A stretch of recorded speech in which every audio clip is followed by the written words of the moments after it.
ఓం శ్రీ సనారి విశ్వేశ్వరాయ నమః. శ్రీ సనారి విశ్వేశ్వర సంవాదం ప్రాణాయామ నియమమును గురించి తెలియజేస్తాను. ఆ ఆసనమొక్కటి ఇడుకొని శ్వాసలు కుంభించి తత్వ స్వాధీనమునకు వీసము విడువక నిలుపు చుపాసన చేసినది ఒప్పు ప్రాణాయామం. పద్మాసనము వేసుకొని ముక్కు ద్వారా శ్వాసను పీల్చి లోపల కుంభించి నిలుపవలెను. ఇలా ప్రాణము లోపల కుంభించి ప్రశాంతముగా ఎక్కువసేపు ఉండగలిగేలాగున ఉపాసన చేయడమే ప్రాణాయామ సాధన అందురు.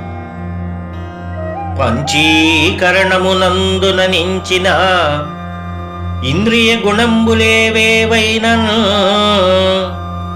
చెంచలముగాక నిలుపుచు ఉంచిన ప్రాణానిలంబు ఉగ్రత పంబే.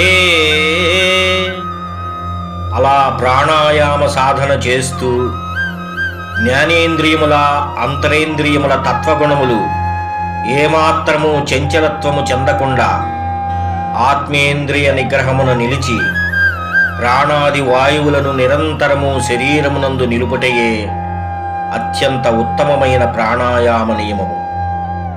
దీనిని సాధన సిద్ధించిన సాధకులు కేవల కుంభకమని అంటారు దేవి.